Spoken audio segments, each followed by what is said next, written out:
We are back with our top 100 series. We're looking at players 40 through 31, getting ever so close to the end of our list.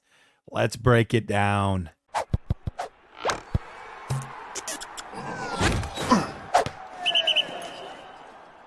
Garret Price here from Dynasty Nerds, going 40 to 31 today. Just a fresh reminder on how this works. Basically, I took all the RB1, all the quarterback 1, wide receiver 2. I took all these stats depending on the position, and I gave them numerical values based on how well they finished. Came out with numbers to help give us our overall top 100, but then I did a little tweaking if guys that I thought maybe should have been a little bit higher or a little bit lower, moving them 3 spots here, 4 spots there, something like that. So that gave us our top 100 players of the 2000s. And let's start at number 40, Mr.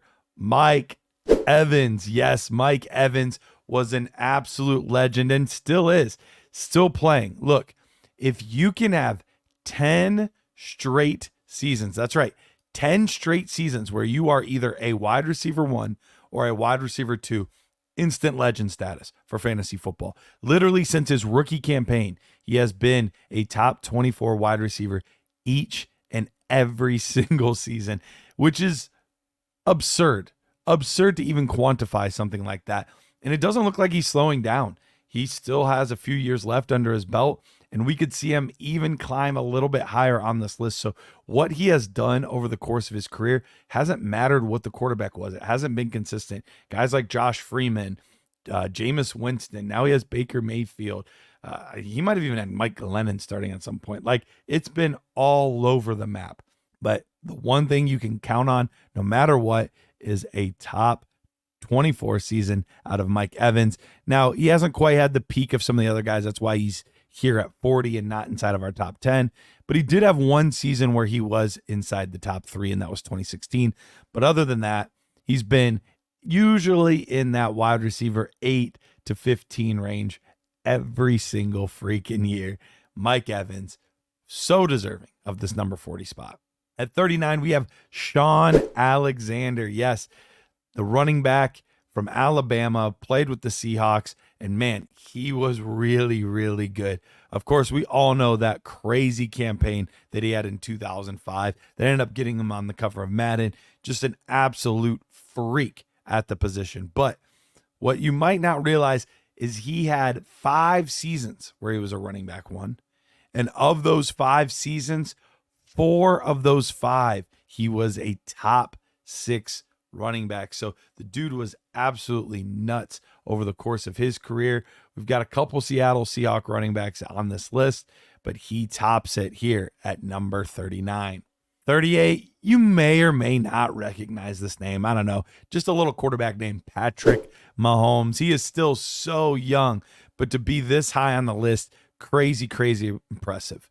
He has 2 seasons already as the number 1 overall quarterback. 2 additional seasons as a top 6 quarterback, and then 2 more seasons where he was a quarterback 1. That means he's been a quarterback 1 each and every year of his career, and most of those have been top 6 or number 1 overall. He's paid like a GOAT. He's played like a GOAT. I expect him to be rivaling some of the top names on this list at quarterback and some of the top names overall, guys that we're going to get to that we still haven't, like Aaron Rodgers, Drew Brees, players like that. He's going to be rivaling some of those guys, and it's more than deservedly so. For fantasy football, Patrick Mahomes has been nuts. All right, this guy wins the longevity award, and this is probably not a surprise. You're probably have been waiting for this name to be called at some point. But at number 37, we have Frank Gore. Now, Frank Gore may have never had a running back 1 overall season. He actually never even had a top 3 overall season. But what Frank Gore does have, 12 straight seasons of being either a running back 1 or a running back 2. During that time, he had 6 seasons where he was a running back 1. And just had such an incredible career, such a consistent career. Actually, it was 5. I'm looking at the numbers now. 5 seasons as a running back 1, 7 as a running back 2. But he was just a guy that you could put in your RB2 spot, each and every year from 2006 all the way through 2017. I mean, that's absurd. In 2006, I was in my freshman year, between my freshman and sophomore year of high school. And yeah, sophomore year. And in 2017, I had the birth of my second child. That tells you anything. Such a good long career for Frank Gore. At 36, Cam Newton. Cam Newton said, look, I'm either going to be a top 6 quarterback or I'm not even going to bother doing it.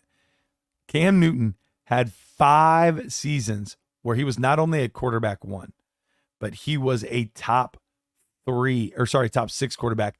But in 4 of those 5 seasons, he was top 3. So when he was elite, he was elite. And of course, he had the number 1 overall season in 2015. So we go from a guy that had the longevity award that for a quarterback position, this was a pretty short stretch. So you would think it would be the opposite. Running backs usually shorter careers, quarterbacks longer careers.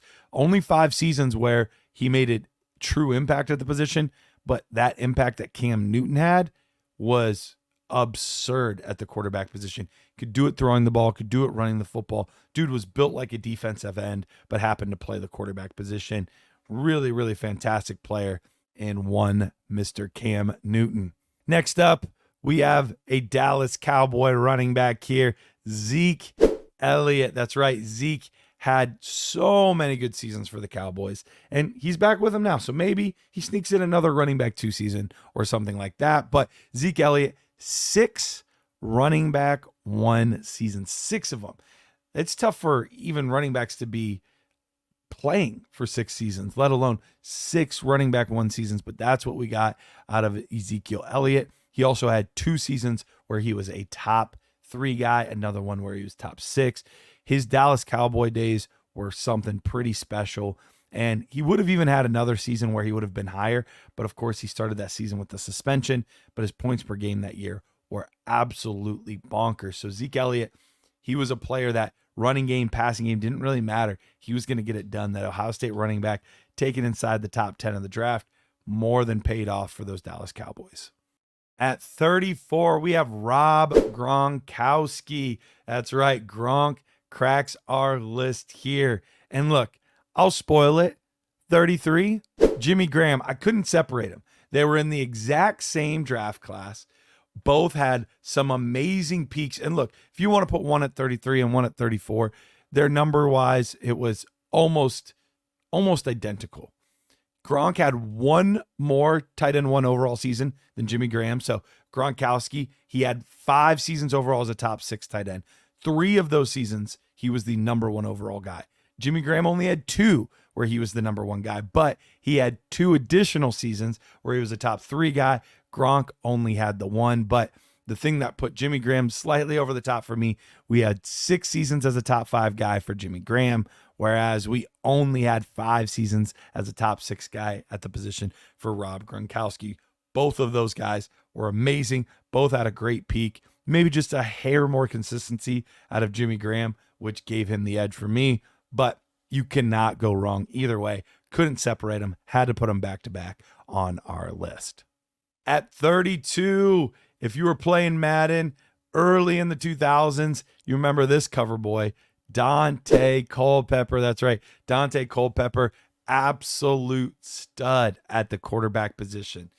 You might not believe it, but he had 3, not just 3, but 3 straight seasons in 2002, 2003, and 2004, where he was the number 1 overall quarterback. Not just a quarterback 1, the number 1 overall guy. So unreal run there in 2002 through 2004. We also had him with a top 3 season in 2000 and another quarterback 1 year in 2001. So those Minnesota Vikings days in the early 2000s, such a fun team. Randy Moss, Chris Carter, Robert Smith at running back, like just a really, really fun team. But Dante Culpepper was really carrying the load for those teams in the early 2000s. At 31, almost to our top 30, didn't quite crack it, but still has a chance to climb up the list a tiny little bit here, and that's DeAndre Hopkins. Yeah, Nuke Hopkins. He's been on a few teams, but he's been productive everywhere he has gone. He's put up at least a wide receiver 2 season on 3 different teams, but ultimately it was his days in Houston that were his best.